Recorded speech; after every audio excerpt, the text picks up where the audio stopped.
afternoon. On behalf of Arts Empowering Life, welcome to our God of Our Fathers series, Mighty Miracles of the American Revolution. My name is Sister Danielle Dwyer, and along with Lillian Meow, we serve as coordinators of this series.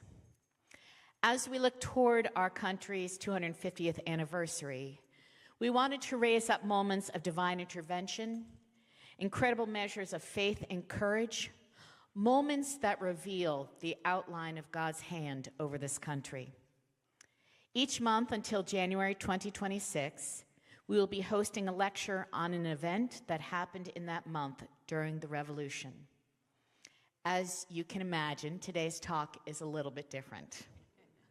We moved to a time earlier in our country's founding. We are making a departure from the American Revolution, and our talk today is entitled, The Pilgrims Arrive. Taking us through this journey is G. Thomas Ryan. A little bit about him. G. Thomas Ryan, known to many of us as Tom, has been involved in experiences and work, both local and international, giving a rich background to his talk today.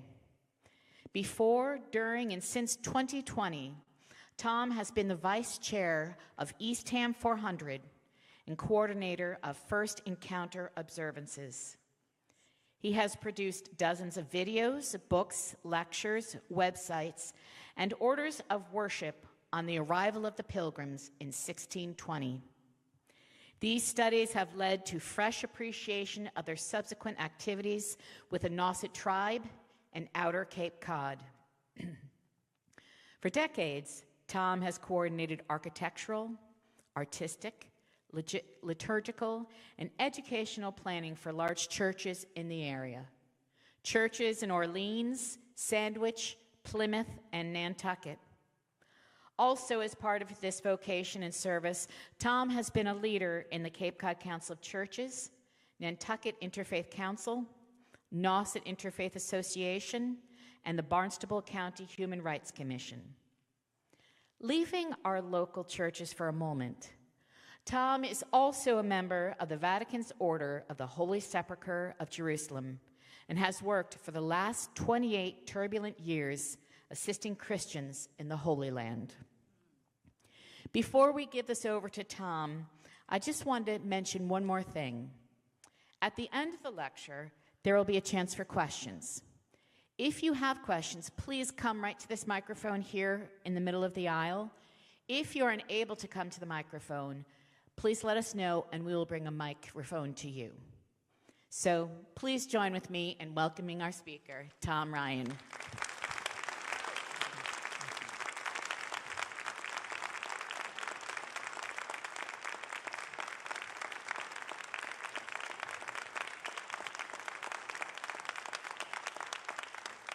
Thank you very much, Sister Danielle, and thank you all for being here this afternoon and for coming online. I'm honored and happy to be speaking with you. I'm sorry that some physical things make me sitting here in front of you and not being able to stand. So, the recently deceased Dr. Jeremy Bangs, by far the most informed historian on the Pilgrims, wrote that commenting on the Mayflower or on the history of Greater Eastham needs to address a lot of unanswered assumptions that we have been fed since childhood and needs to deal with a lot of questionable interpretations. So while I was trying to prepare kind of a linear, straightforward history of this very local place, along the way, I recognize we have to face a lot of assumptions that you and I were given in grammar school or the first memory we have of Thanksgiving and the Pilgrims.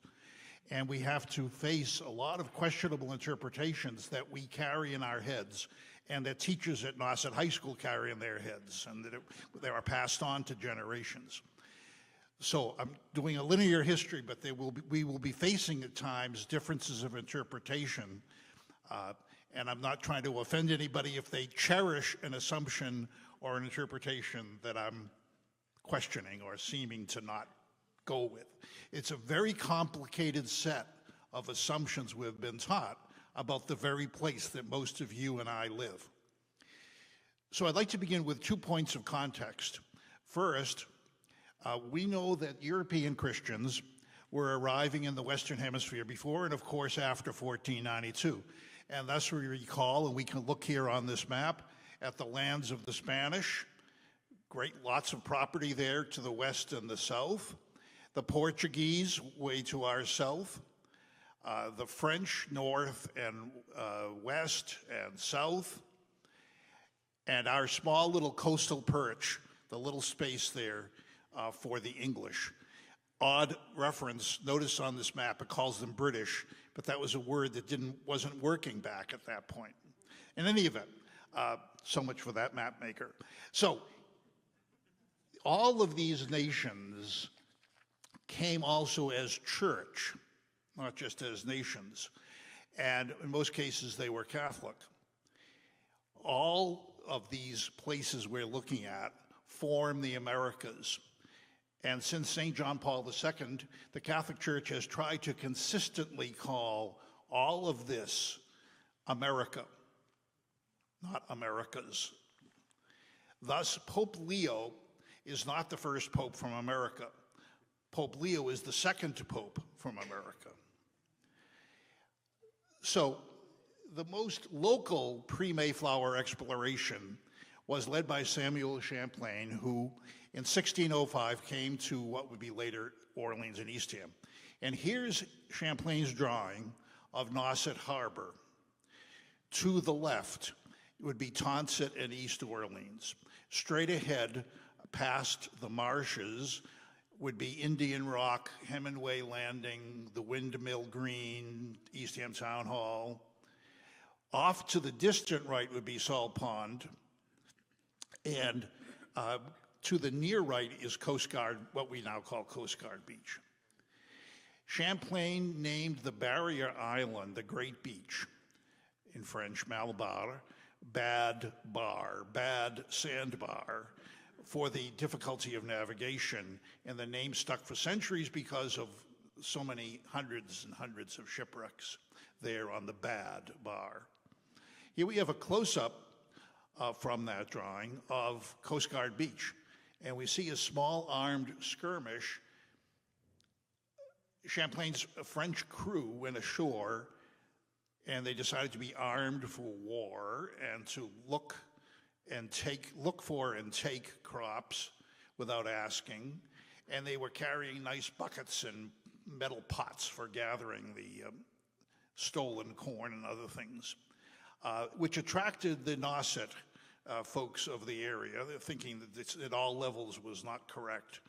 So some tribe members took one of the big brass or metal buckets, and the French were not pleased with that, gave chase, shot their muskets. The Nauset natives shot their arrows, and one of the crew members was killed. This monument is in Chatham from an equally tragic visit there in Chatham a year later. So Champlain's dream that he had and he wrote about often for harmony with the Indians died on Bad Bar.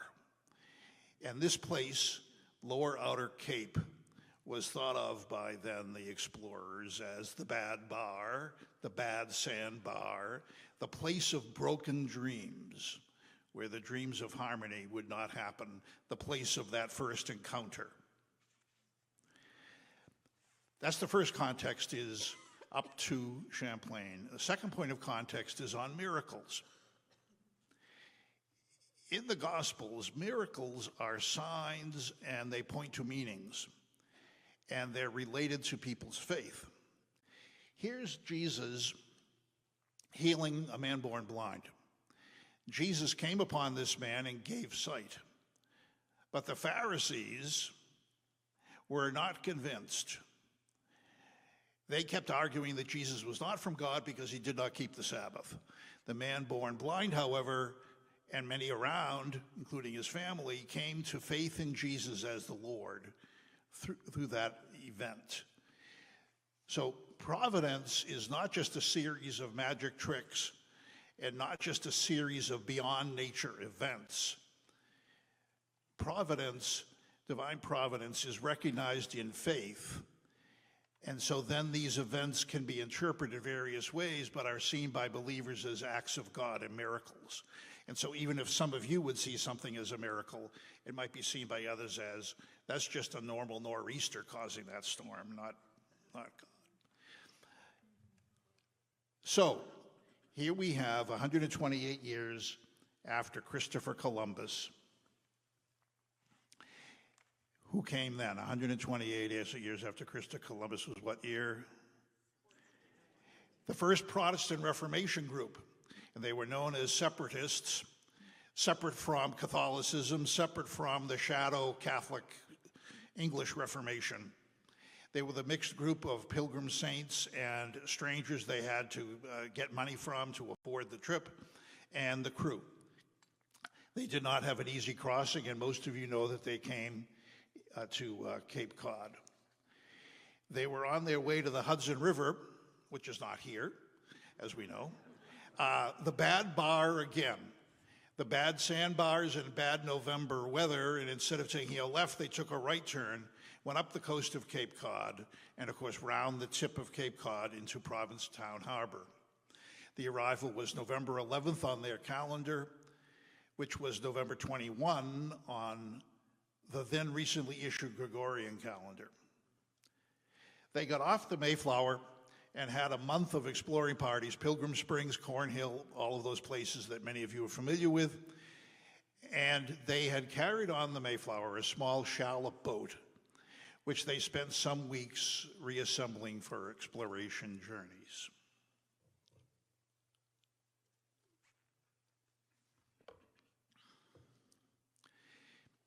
So in this small shallop boat, over a dozen men set out on an exploration Wednesday, December 6. They came to approximately the current campground beach in Eastham, which I think you can see there. There we are. And they saw some natives cutting up a large fish, and where they wanted to talk to them. But you know what it is. It was not high tide. You have a boat coming up to the Eastham beach. It takes quite a while to get from that boat to the actual beach, and by the time they got there, the Indians and most of the fish they had caught were long gone. By the time, at that point they said, we're staying the night here, and so they did, and then it was Thursday, December 7th. The dozen plus men split up. Some of them went on the shallop down towards Herring Brook, and others moved past, many of you know, Great Pond in Eastham, and walked there and down to Herring Brook. They reported seeing empty housing, which would have been the Indian housing, of course. They saw crops harvested. They knew enough not to steal them.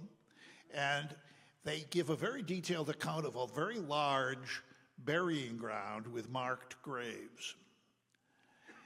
A burying ground, by the way, that has not been found by any of us in the last 400 years.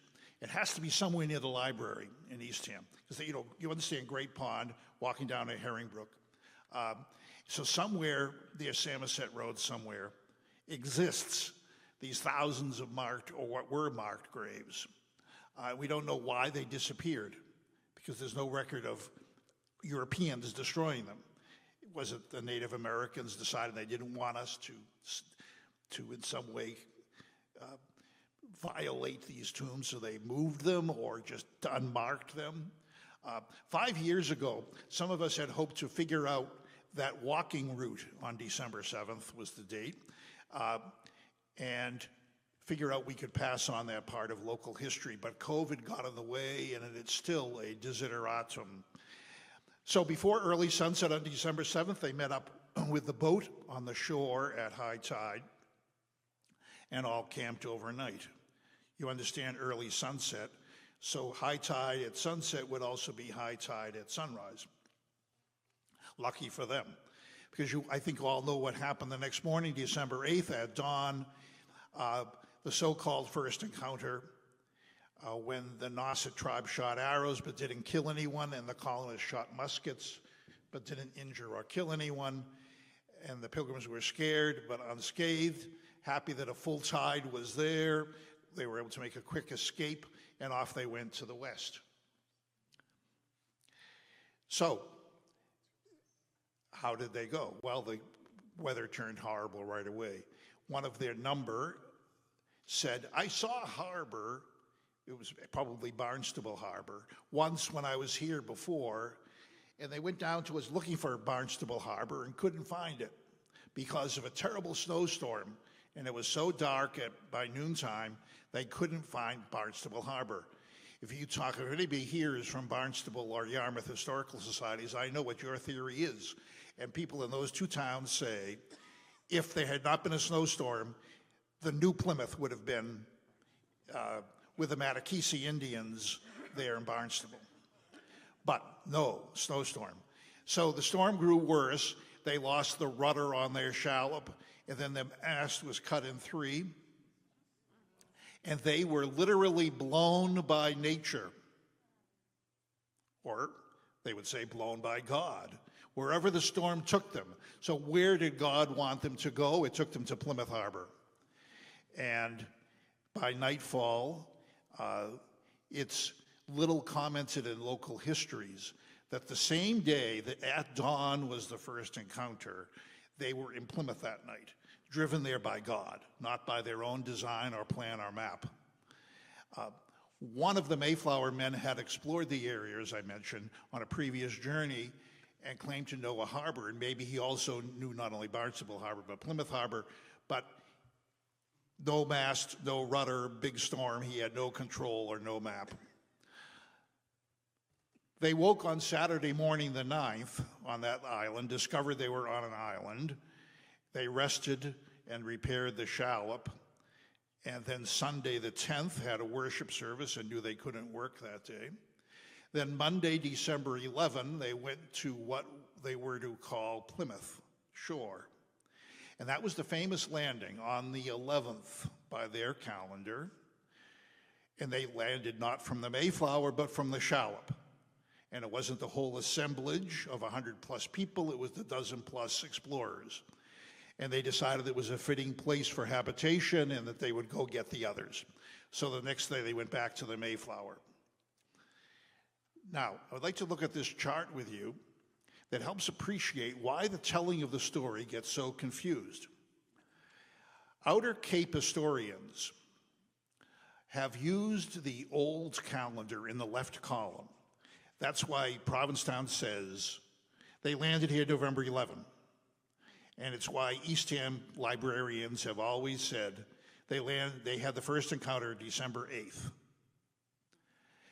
Plymouth historians and most American historians have used the calendar that we use now and have used for a few hundred years, the Gregorian calendar, and they say the first encounter was on the 18th, and they say the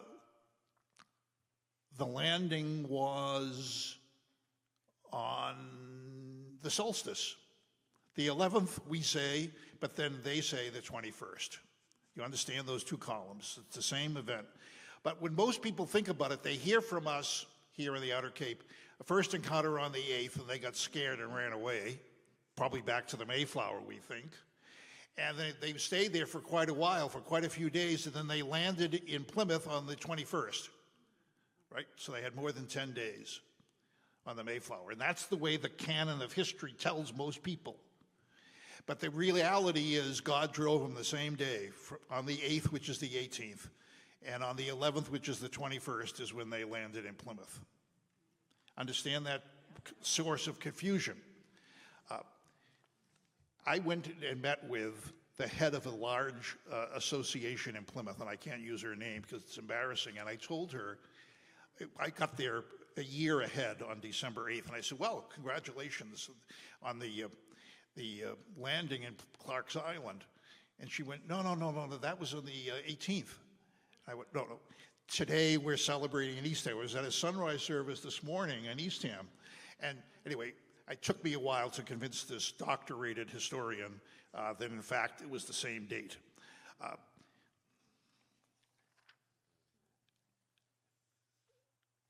So as I mentioned, there was no Plymouth Rock because there's nothing for the first 100 years telling us anything about a Plymouth Rock.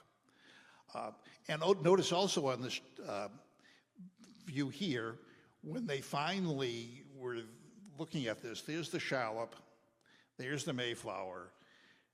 So when they finally got there the day after Christmas, the Mayflower, the shallop was their vessel to get from ship to shore.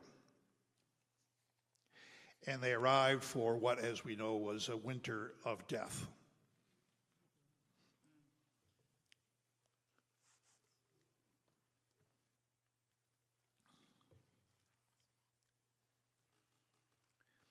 So this is a local story as told by Governor Bradford of Plymouth Plantation. And on the bibliography page that you got, there's two excellent publications of Plymouth Plantation. A great typical edition, critical edition from 1951 that's still great, and a 2020 edition by that Dr. Jeremy Bangs that I mentioned earlier. And this is in Plymouth Plantation. It's also in another contemporaneous source, this story of John Billington. I was asked by Eastham and Hyannis Libraries Children's Departments to create storyboards for children about this John Billington episode in 1621. And I asked, some of you know, Joanna Hollick was my associate at that time, and so she wrote this text we're using for this story. And the artwork we're going to be seeing was done by the artists of the Community of Jesus, some of whom are here, and I thank you. And Joanna Hollick is watching online, and I thank her for what I'm about to do. So here's the story that has great meaning, I think, for our local history. Everything is as from Bradford except Joanna and I said, we're talking to kids on these storyboards, we need a child narrator. So Love Brewster here, with his little dog, which we made up. Love Brewster was a real person on the Mayflower, 10 years old. So we made him as the narrator. Otherwise, this is exactly from contemporaneous sources. Hi, my name is Love Brewster. I'm 10 years old. My family and I moved here last year in 1620. We came on a big ship called the Mayflower, which sounds cool, but it wasn't very fun. The ship was crowded and dirty, and we were on it for months. One good thing that did happen on the ship, though, I met my best friend, John Billington. John is 16 years old, and he always lets me do fun, big kid things with him. There's just one tiny little problem, though. He went missing. The adults said that John got lost, but I know him better than that. John is really smart, and he knows how to find his way home. I think he ran away, probably after getting in a fight with his dad.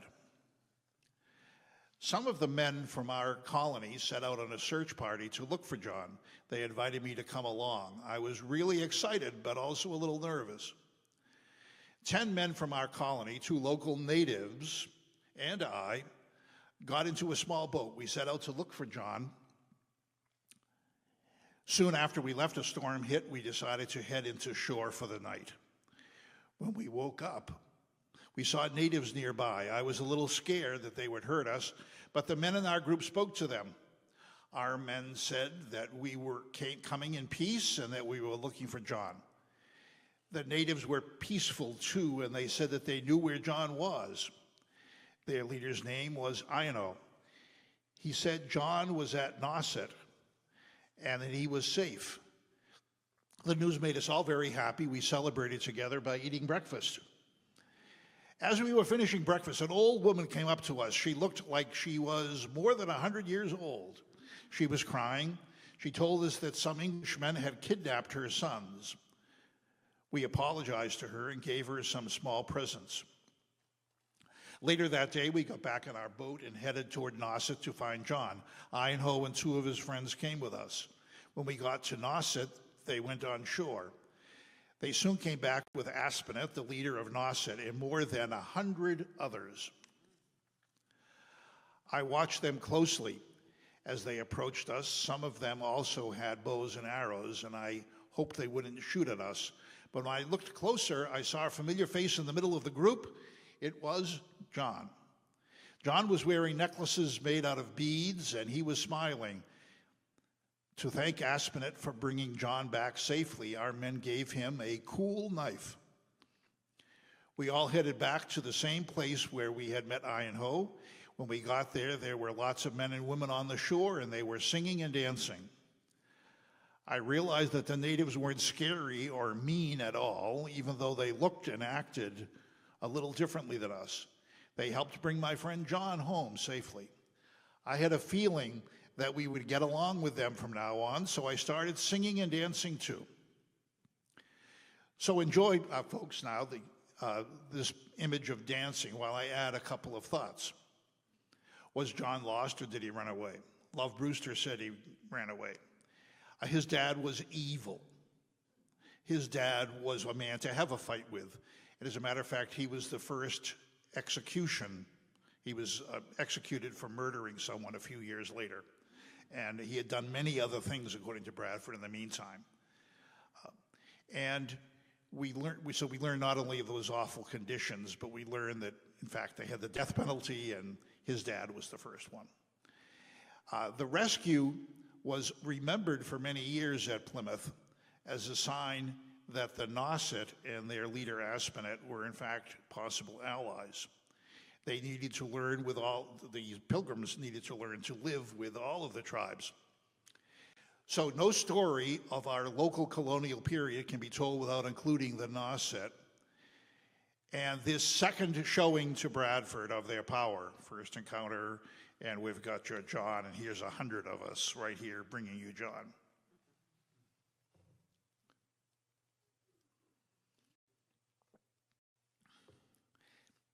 This doesn't look like much, the remains of a small ship called Sparrowhawk. In England in 1626, a landowner from Virginia was looking for more laborers. And so he made an agreement called indentured servitude with some Irish men, where they would work on his Virginia land for many years in near slavery to pay back their free passage over the ocean. So this Virginia landowner hired a captain and a ship and brought his Irish across the stormy Atlantic. In mid-December, it smashed onto the St. Malabar, Bad Bar, Broken Dreams beach. And before it could be torn apart by the surf of Nauset Beach, the ship ended being blown through a cut in the outer beach. And those of us who have been around long enough know that different storms can make different cuts in that outer beach along Pleasant Bay and Chatham. So the ship was not destroyed on Nauset Beach by the surf, but was blown through the opening into Pleasant Bay to a point across from Simpson's Island and just northeast of Wequassett Resort. They were all alive, and they attributed their being alive to the providence of God.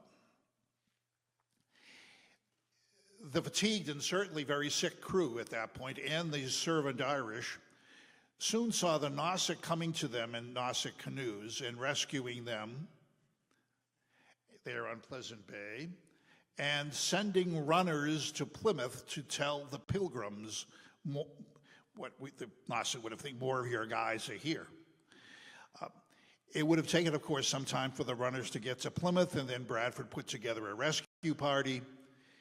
And Bradford knew it was December, and so instead of trying to sail across the tip of the Cape and going down to Pleasant Bay and going down the outer coast and entering that cut into Pleasant Bay, instead he went across Cape Cod Bay and came to Namskaket Creek. Then up the creek, as far as they could get in that creek, to which is about the other side of this parking lot out here. So the origin, the source of Nanskaket Creek is on the property right across from the front door. So they came to the front of this building and had a staging place and met the Nauset, who helped them with the materials they had, and did land walking across. You know how at exit 89, you know 89 now, where 89 is, you all memorize the new numbers, 89. There's a hill off to the right as you're going off the ramp. And so they went to the west of that exit and that hill, and to the east of Baker's Pond, and they would arrive, as you well know, since you know this area, they arrived at Aries Pond.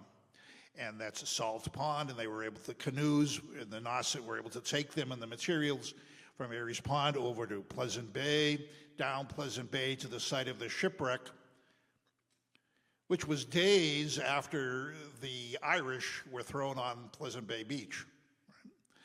We don't have any record of what they did for those days, except the Nauset must have cared for them, had to have. They were still alive and in decent shape. And so the Irish and the leaders from the ship were all transported up Pleasant Bay, across 2 miles, and out to the front of this building, because this is where they left the Nauset, got in the shallop or whatever boat the Pilgrims had used that was here at the origin of Namskaka Creek, went down the creek, off there into Cape Cod Bay and across to Plymouth.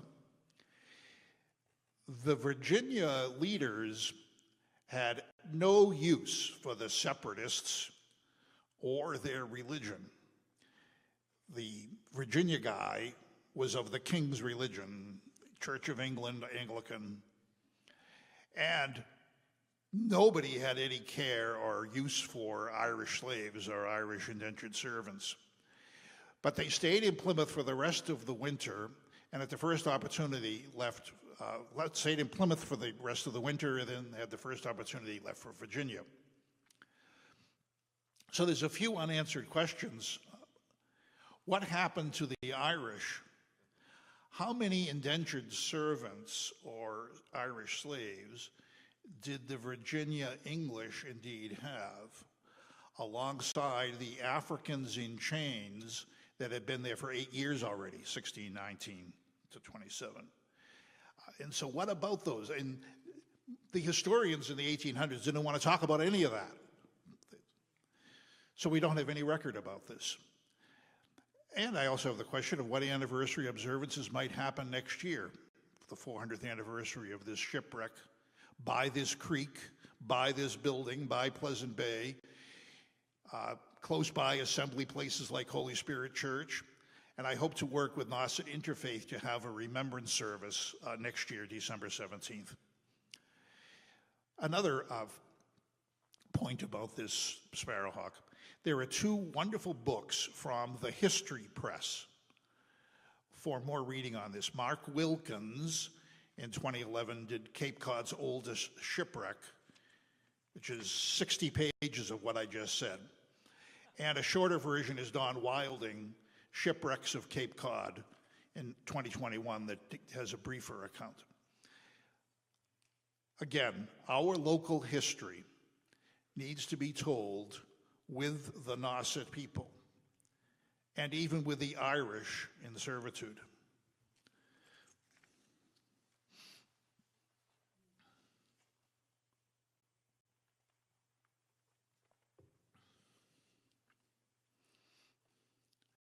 "11 years after sending off those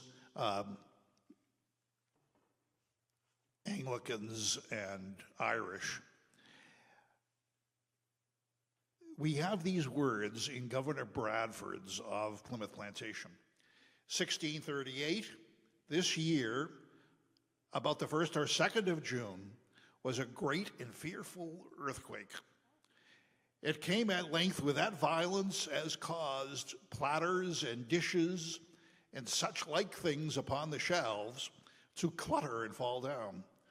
This was at the same time that leaders met together at one house, conferring upon their removal from this place. It was as if the Lord would hereby show the signs of his displeasure.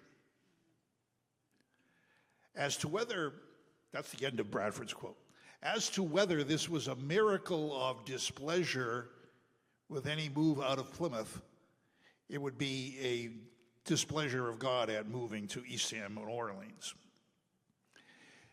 So Bradford did say at the end of his little chapter about the earthquake and about, was God telling us not to go to Nauset? He said, well, I'm going to leave it to the naturalists and not the theologians to make that judgment. For 6 years then, 1638 to 1644, there was much discussion and much study of the Plymouth community all moving. They felt the space was too tight, not enough resources where they had been for a generation. So where would they go? And some wanted to come here to Nauset. Others said it was not large enough for everybody, had too few resources. So there were various land grants, negotiations with Nauset about somewhat later deeds like you're looking at here. And there was a great debate on who would move here. And this is what we read in Bradford about 1644. It's about Plymouth. And thus was this poor church left, like an ancient mother, grown old and forsaken of her children, though not in their affections, yet in regard of their abundantly presence and personal helpfulness. Her ancient members being most of them worn away by death, she, like a widow, left only to trust in God. Thus, she that had made many rich became herself poor. End of Bradford's commentary on Plymouth and his thoughts about the people who left for Nauset. So that sad separation was 1644, and those people who came here needed to find a minister and build a meeting house. And on June 2nd, 1646, the 8th anniversary of the earthquake, that many saw as a warning about this very thing, Nauset was incorporated as a township by Plymouth Court.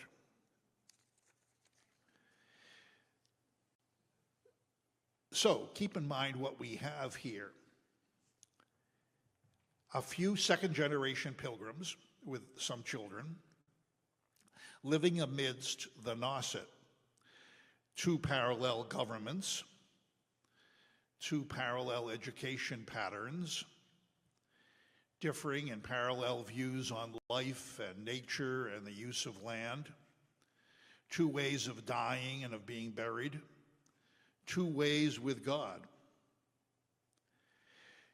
And so these early pilgrims built scattered homes, not following the practice of Plymouth, with a set of homes gathered as one in a township with the fields surrounding that tight town. Instead, fed up with that model of living, these newly arrived pilgrims scattered their homes amidst the fields and amidst the Nauset dwellings. Sometimes you hear stories, if you belong in Eastham, to town meetings, why don't we have a town center? Right here. This is why. So, in 1651, these folks petitioned Plymouth Court to change the name to Eastham. We don't know the reasons for that name. There's an Eastham neighborhood in England. We don't know, but none of them came from there. We don't know the reason for that name, and we don't know the reason for the request of the change. In 2021, a graduate student in archaeology from Boston University doing underground radar at Cove Burying Ground at Eastham discovered the site of the initial meeting house. What you're looking at on the right, far right, is a bunch of dots that are grave markers, and then you're looking at the red marking of the archaeologist where there's an open space. For decades, Robert Carlson and I argued, he's the big cemetery grave man for Cape Cod, he recently died. He and I would argue constantly about where the meeting house was. He said it was up at Fort Hill. I said, no, it has to be in the middle of the burying ground. It's English, it's got to be there. And many other historians in the Eastham Historical Society all said it's up the hill. And I was very happy to see that the archaeologist found where she put in red. No tombs. Everybody had said, well, Tom, it can't be the meeting house because it's mass graves. And I said, I don't think it's mass graves, I think it's a meeting house. So anyway, she found where it's in red, and there's actually, what you can't quite see in that image, you can see the foundation marks for a meeting house of the exact dimensions that we hear from our history. I hope very much that there'll be a later archaeological dig and more evidence of the first congregation here, which of course, as you probably know, moved to be part of what is now Federated Church in Orleans. So my conclusion to these 4 local stories: first encounter, Billington, Sparrowhawk, and the formation of the town of Eastham. The canon of history about the Pilgrims and about our local history is inadequate at best. There is so much more that lets us appreciate our heritage and our future.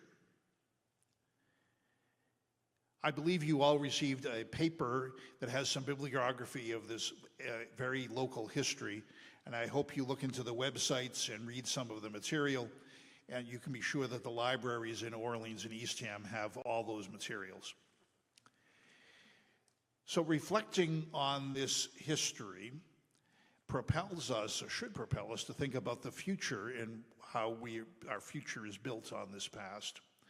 And in this case, the Pilgrims and their faith and Christian faith interpreting events as providence. Champlain saw the local future as broken dreams. Plymouth leaders saw the start of Eastham as what the earthquake warned them about, as making Plymouth a poor widow. And then we could think, well, there's the first meeting house in ruins. That's a good example of what happens. And there was a 1930 historian who had a particular view of the future, 1930, and he quoted a verse of poetry that was being recited around the schoolhouse in Eastham, and he thought about this. This is a good way to summarize it. It was the last words in the history by Kitteridge, 1930. And I'd like us to read that together. I dreamed that I went to the city of gold, to heaven resplendent and fair. And after I entered the beautiful fold, by one in authority there I was told that not a Cape Codder was there. Bad bar, bad sandbar, bad broken dreams. Or I have another view of history. This is the same Nauset Harbor from Champlain. If you look at the bad sandbars and the broken dreams, they're way on the other side towards the sun. Looking out here from Indian Rock, we see in the distant left Coast Guard beach, and to the right, which we can't quite see, would be Orleans. Robert Cushman preached in Plymouth in December 1621, a year after the arrival in 1620, months after the Winter of Death, and just after the first so-called Thanksgiving. And Robert Cushman was articulating the dream of pilgrims, of what they saw and wanted for your and my future. And he preached in these words. This is his conclusion. As you are a body together, so be jointed together. Rejoice in others' good, sorrow for others' evil. Let others' joy be your joy, others' sorrow your sorrow. That others' sickness be your sickness, others' hunger your hunger, others' poverty your poverty. When the God of peace and unity shall come to visit you, you will be found in brotherly love and peace. You will be translated from the wandering wilderness into the joyful Canaan. And I'd also like, thinking of this sunrise, to jump to the last lines of the Old Testament from Malachi. These lines were not written to be the summary or last words of the Old Testament. They just happen to be, and they're quite appropriate. And they were read in many churches that follow a lectionary, many churches last Sunday. And the word son is used, not S-O-N. The word is S-U-N. So Malachi, for you who revere my name, the Son of Justice will rise with healing in his rays, and you will come out leaping like calves from the stall.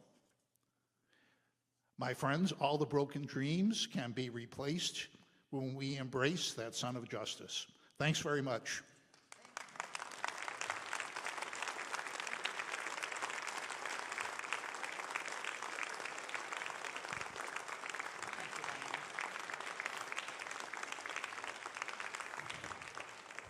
Thank you, Tom. Do we have any questions? Please come on up to the mic.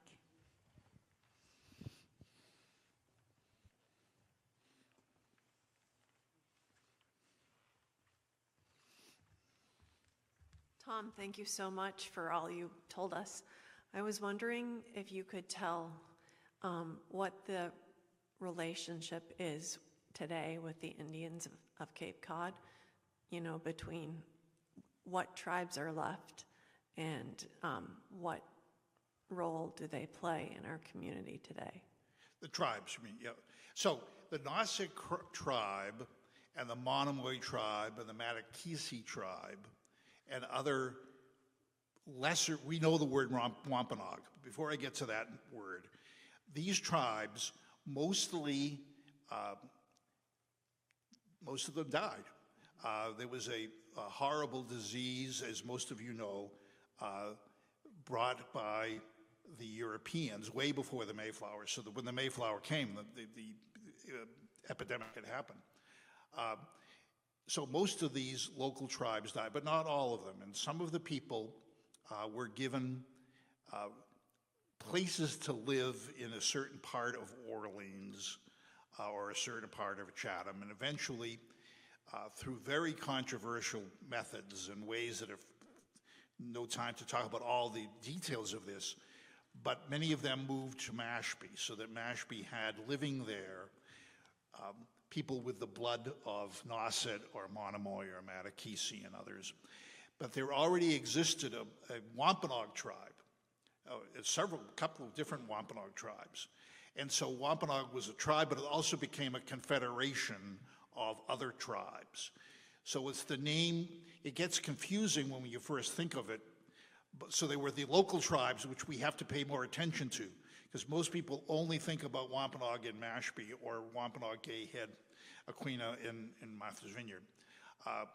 And they were also an Indian tribe that has state recognition in Plymouth. So there are the multiple tribe names from our history that we need to study. There now exists as the only recognized tribes on Cape Cod in the Vineyard are Wampanoag tribes, and they have land that is theirs, is federally recognized, and last I heard, it was 3,000 members. And I've been privileged to become friends with some of them, and when everybody asks, what does the tribe think about X? For example, if one of them were here now, what did you think about what I said today? There are as many opinions in the Wampanoag tribe as there are members of the Wampanoag tribe, just like ourselves, right? Just like, what do Irish think about hearing about Irish indentured servants? Well, it depends on how many Irish there are. So it's very hard to get one opinion from any group, and it's very hard to get a Wampanoag opinion of anything. But we know that they were very anxious to have a say and a voice in the observance in 2020. And most of the places that were observing it welcomed that cooperation and that voice. Thank you. Thank you. Is there another question? Yes, please.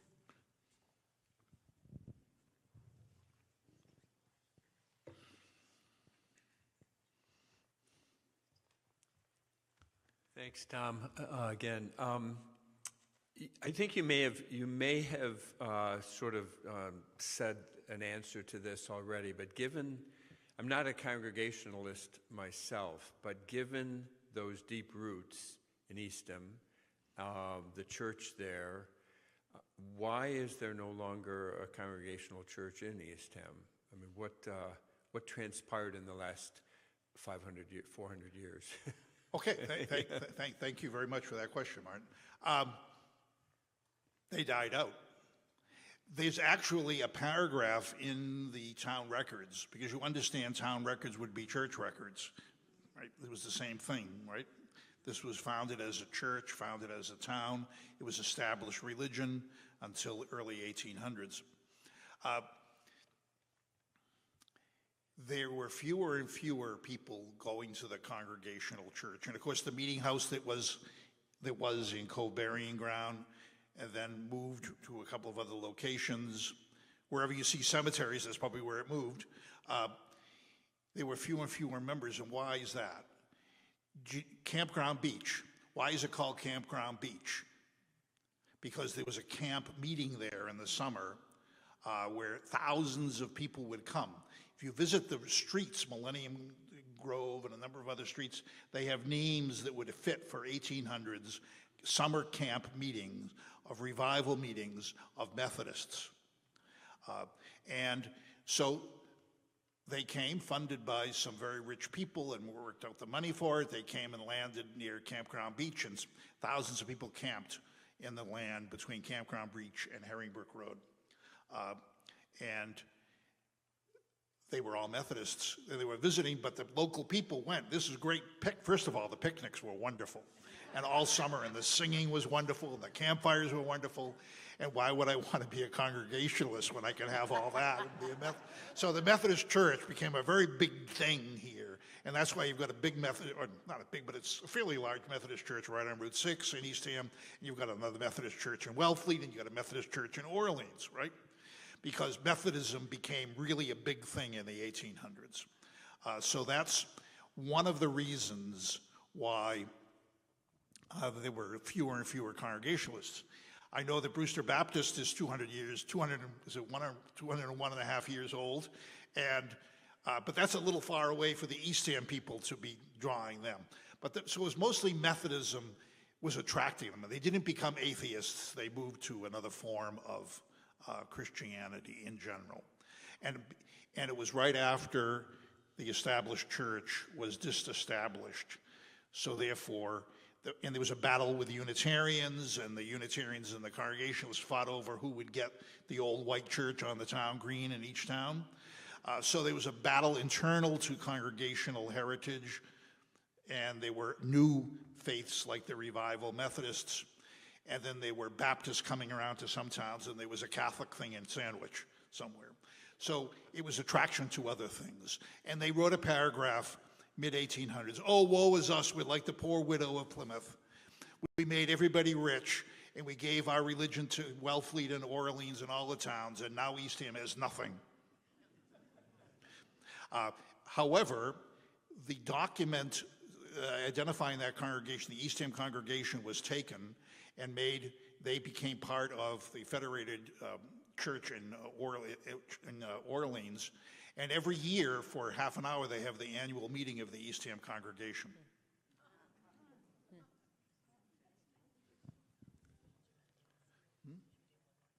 Sure. One more question?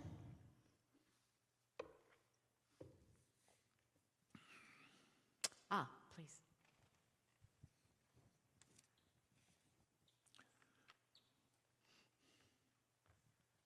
Tom, thanks so much for that great presentation.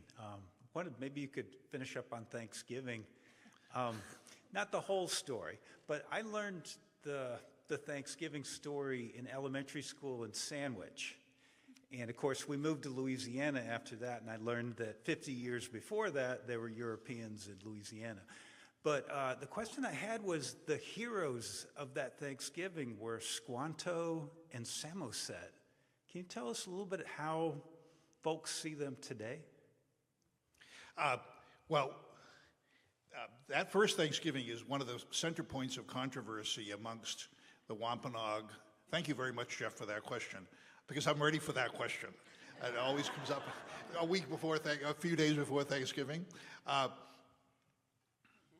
It's controversial because at the 350th anniversary, 1970, a leader of the tribe was called upon to speak to a bunch of Mayflower folk, and they wanted to see his text ahead of time, and his text was revolting to the Mayflower people. It was very strong Indian pride, 1970 style.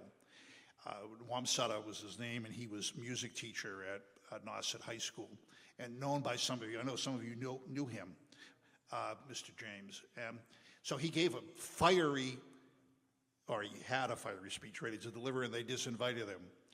And then eventually the Governor Sargent, who was connected to Orleans, invited him to speak at a state level, and he was able to give the speech. And it was a fiery speech about, you may call it your day of Thanksgiving, self-congratulating yourselves, you white people. We call it a day of mourning. And ever since then, 1970, for 55 years now, there's a day of mourning event in Plymouth. And I've been able to go to that a couple of times. And it is a fiery gathering recognizing all the other marginalized people in the world, including Native Americans. So Thanksgiving has a different name in the Indian world, and they gather, and if you ever go, it's usually around 11 a.m. On Thanksgiving Day, and it's quite a gathering of several thousand Native Americans you will hear what they think. And the other thing to say that I want to note about Thanksgiving, the Puritans wouldn't call it a day of mourning, but they wouldn't be happy with what we do either. They would call us to a day of lamentation instead. The Pilgrim folk in their church would, as needs came up, call for a day of lamentation or a day of thanksgiving or a day of praise, whatever it might be that they needed to invoke God about. And Perry Miller, who was a great commentator from 2 generations ago on the Pilgrim way of life, said this, or wrote this: for the Puritan mind, to fix Thanksgiving to a mechanical revolution of the calendar would be folly. Who can say that in November there will be that for which to give thanks? Who knows that we should utter that instead of lamentation? By the time ceremonial gratitude can be channelized into an annual festival, calculated in advance, society is rewarding its own well-doing and not acknowledging divine favor. If such a holiday as Thanksgiving were to be fixed annually, when this happens, Calvinism is dead. Though society doggedly persists in giving autumnal thanks, it no longer has a mechanism for confessing its shortcomings and seeking forgiveness and doing lamentation or trespasses. So that's what the Pilgrims would think of us having an annual Thanksgiving. So it's a controversial day. And often the Pilgrims, this is why I'm talking this weekend before Thanksgiving, we connect the Pilgrims to Thanksgiving. Thank you, they wouldn't care very much for that, nor would Samoset and the Wampanoag care very much for that. Thanks, Jeff. So, thank you, everyone.